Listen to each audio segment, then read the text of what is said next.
مضل له ومن يضلل فلا هادي له ونشهد أن لا إله إلا الله وحده لا شريك له ونشهد أن سيدنا ومولانا محمدا عبده ورسوله أما بعد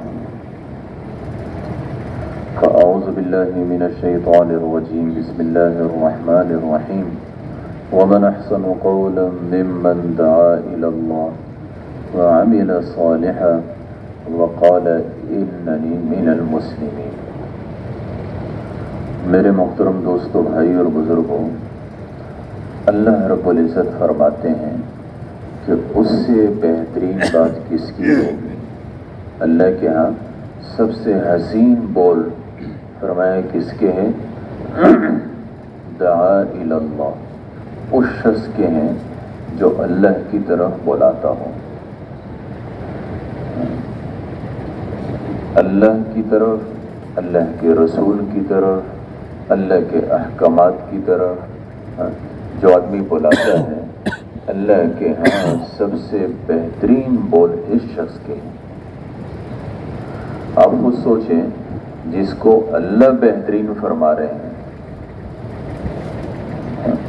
لیکن اللہ نے یہ نہیں فرمایا کہ چاہے وہ ایک آدمی کو دعوت دے، چاہے دو کو دے، چاہے تین کو دے، چاہے مجمع کو دے، جو آدمی دعوت دے رہا ہے اللہ اللہ کے رسول کی طرف، یہ اللہ کے ہاں سب سے بہترین کام کر رہا ہے۔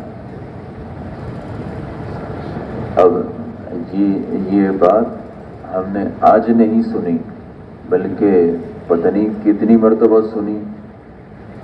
پھر اس کے ساتھ ساتھ یہ بھی سوچنا چاہیے کہ روزانہ میرا اس پر عمل کتنا ہے، یعنی میں روزانہ اللہ کے دین کی طرف اور اللہ کے رسول کی طرف، اللہ کے احکامات کی طرف کتنی دعوت دیتا ہوں۔ میرے جو 24 گھنٹے گزرتے ہیں، ان 24 گھنٹوں میں میرے دعوت کے لیے کتنا وقت ہے؟ آج میرے محترم دوستوں، بھائی اور بزرگوں، وہ کام جو اللہ کے ہاں سب سے بہترین تھا، جس کے لیے اللہ نے پیغمبروں کا چناؤ کیا اور پھر پیغمبروں کو یہ محنت عطا فرمائی، اور پھر حضور پاک علیہ الصلاۃ والسلام کے ختم نبوت کی وجہ سے اللہ نے یہ محنت اس امت کے ہر فرد کو دے دی۔ یہ ہے اس امت کی خوش قسمتی، اور اسی محنت کی وجہ سے اللہ نے اس امت کو باقی امتوں سے افضل قرار دیا۔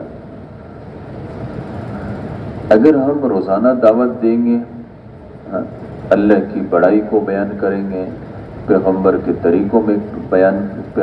طریقوں میں کامیابی کو بیان کریں گے، اللہ کے راستے میں نکلنے کے فضائل کو بیان کریں گے، روزانہ کریں گے، چاہے 1 سے ہو، 2 سے ہو، 3 سے ہو، کم از کم 2.5 گھنٹے روزانہ اس کی دعوت دیں گے، اس سے ہمارے اپنے ایمانی جذبات ابھریں گے۔ پھر اسی ایمانی جذبات سے ہمیں اللہ کے راستے کی قربانیاں بھی آسان ہوگی۔ دوسری بات یہ ہے کہ اللہ کے دین پر چلنا بھی آسان ہوگا۔ انسان دین پر بقدر قوت ایمان چلا کرتا ہے، جتنے اس کی ایمانی قوت زیادہ ہوتی ہے، اسی کے بقدر اس کا دین پر چلنا بھی آسان ہوتا ہے۔ آج اللہ معاف کرے، ہماری زندگی کے اندر اللہ کے دین کی دعوت نہیں ہے، ہماری زندگی کے اندر روزانہ دعوت نہیں، اللہ کی بڑائی نہیں، پیغمبر کے طریقوں میں کامیابی نہیں، اللہ کے راستے کے فضائل نہیں۔ ہم سنتے ہیں، ماشاءاللہ آپ سب سن رہے ہیں۔ ایک مرتبہ ہم لوگ مشورے میں بیٹھے ہوئے تھے، تو حاجی صاحب رحمۃ اللہ علیہ مشورہ ہو رہا تھا، بھئی علماء میں کون بیان کرے؟ تو اکثر کی رائے یہ تھی کہ مولانا احسان صاحب بیان کریں۔ تو حاجی صاحب رحمۃ اللہ علیہ اور علماء ہی کی رائے تھی اکثر کہ بھئی مولانا احسان صاحب بیان کریں۔ تو حاجی صاحب نے ایک دم علماء کی طرف مڑ کے دیکھا، کہنے لگے، او مولویوں، تمہارا ایمان دعوت سننے سے نہیں بنے گا، تمہارا ایمان دعوت دینے سے بنے گا۔ تو آج ہم کتنی دعوت دیتے ہیں تاکہ ہمارا ایمان بنے، ہم سب کو پتہ ہے۔ اس لیے میرے محترم دوستوں، بھائی اور بزرگوں، روزانہ ہم اس کی مشق کریں، روزانہ ہم اللہ کی طرف دعوت دیں، اللہ کی طرف بلائیں۔ اللہ نے قرآن پاک میں فرمایا قُلِ ادْعُوا اللَّهَ أَوِ ادْعُوا الرَّحْمَٰنَ، فرمایا اللہ کو اللہ کے نام سے پکارو یا رحمان کے نام سے پکارو۔ رحمان کس کو کہتے ہیں؟ رحمان اس کو کہتے ہیں جس کی رحمت عام ہو۔ تو اللہ رحمان ہے، اللہ کی جو رحمت ہے وہ عام ہے، اس دنیا میں ہر ایک پر ہے، کافر پر بھی ہے، مسلمان پر بھی ہے۔ اور اللہ ہی کی رحمت سے انسان کھاتے ہیں، پیتے ہیں، حتیٰ کہ جانور بھی فائدے اٹھاتے ہیں، چرند پرند سب کچھ۔ ایک صرف اللہ کی رحیم ہے، ایک رحمان ہے، ایک رحیم ہے۔ رحیم کہتے ہیں اس ذات کو جس کی جب رحمت ہو جس پر بھی ہو کامل ہو۔ تو اللہ رب العزت رحیم ہے آخرت کے اعتبار سے، کہ آخرت میں جو اللہ کی رحمت ہوگی وہ مسلمانوں پر ہوگی، ایمانداروں پر ہوگی، لیکن جس پر ہوگی وہ کامل ہوگی۔ دنیا کی زندگی میں اللہ کی رحمت عام ہے، کافروں پر بھی ہے۔ کافر لو کانت الدنیا تعدل عند اللہ جناح بعوضہ ما سقا کافرا منہا شربۃ ماء، فرمایا اللہ کے ہاں اگر دنیا کی حیثیت ایک مچھر کے پر کے برابر بھی ہوتی، کافر کو ایک گھونٹ پانی بھی نہ پلاتے۔ لیکن دنیا کے اندر کیا ہے، کافروں کو بھی دے رہے ہیں، ہاں، اور بہت سارے مسلمانوں سے زیادہ بھی دے رہے ہیں۔ اللہ کے ہاں دنیا کی کوئی حیثیت نہیں، اللہ کے ہاں جو حیثیت ہے وہ آخرت کی ہے۔ وَإِنَّ الدَّارَ الْآخِرَةَ لَهِيَ الْحَيَوَانُ، فرمایا آخرت ہی کی زندگی ہے، جس کو زندگی کہا جائے وہ آخرت ہی کی ہے۔ یہ الگ بات ہے کہ ہماری نظروں سے اوجھل ہے۔ اللہ رب العزت دنیا کے اندر کافروں کو بھی دیتے ہیں، بلکہ اللہ کی رحمت ایسی عام ہے۔ اب خود سوچیں، ایک بیٹا ہے، اگر وہ اپنی باپ کی نہیں مانتا، ایک دو مرتبہ باپ سمجھاتا ہے اور اس کے بعد اس کو گھر سے بھی نکال دیتا ہے، کہتے ہیں تمہاری کیا حیثیت ہے میرے سامنے، اور پھر اس کو اتنی مہلت دینا۔ اب خود سوچیں، یہ جو فرعون کا واقعہ ہے نا، یہ اللہ کی رحمت کا مظہر ہے۔ فرعون اب کون ہے؟ فرعون وہ ہے جو اللہ کے مقابلے میں خدائی کا دعویٰ کرائے، انا ربکم الاعلی، میں سب سے بڑا رب ہوں۔ اب اس کی اب باپ اور بیٹے کی چلو کچھ نسبت تو ہے، اس کی یہ مخلوق ہیں، اللہ خالق ہے، ان کے درمیان کون سی نسبت؟ اور فرعون کو پکڑنا اور ختم کرنا یہ اللہ کے لیے کون سا مشکل؟ لیکن اس کے باوجود اللہ رب العزت نے کتنی مرتبہ اس کو چانس دیا، اور یہ جو اوپر سے فَأَرْسَلْنَا عَلَيْهِمُ الطُّوفَانَ وَالْجَرَادَ وَالْقُمَّلَ وَالضَّفَادِعَ، یعنی ایسے یہ جو سارے کے سارے جو ہے نا وہ آ رہے تھے، یہ کیوں آ رہے تھے؟ یہ اس لیے آ رہے تھے کہ یہ اللہ کی طرف رجوع کریں۔ ہمارے اوپر بھی جو حالات آتے ہیں نا، وہ اللہ رب العزت اس لیے بھیجتے ہیں کہ یہ بندہ میری طرف رجوع کرے۔ ہم غلط مطلب لیتے ہیں۔ اللہ رب العزت اللہ کے دین میں کوئی کمی نہیں، اور وَإِن مِّن شَيْءٍ إِلَّا عِندَنَا خَزَائِنُهُ، اللہ فرماتے ہیں کوئی چیز ایسی نہیں جس کے میرے پاس خزانے نہیں۔ اللہ کے پاس کسی چیز کی کمی نہیں۔ ہم اللہ سے شکوہ کرتے ہیں لیکن اپنی زندگی کو نہیں دیکھتے۔ اللہ رب العزت ایسے ارحم الراحمین ہے کہ فرعون جیسے انسان کو بھی ایک نہیں کتنے چانس دے رہے ہیں۔ اچھا اب ہو کیا رہا ہے کہ جب جو ہے نا وہ یعنی یہ اس کے اوپر ایک امتحان آتا ہے تو یہ کہتا ہے کہ لئن کشفت عنا الرجز، اگر یہ مصیبت اور یہ تکلیف یہ امتحان یہ ختم ہوا لنؤمنن لک، پھر تیری بات ضرور مانیں گے۔ اور جب اللہ رب العزت وہ امتحان ختم، اب مثال کے طور جو ہے نا ایک دم سب چیزوں میں خون ہی خون، بنی اسرائیل والے ہیں وہ سب کچھ صحیح کھا رہے ہیں اور یہ جو بھی چیز لیتے ہیں کھانے کے لیے وہ خون بن جاتی ہے،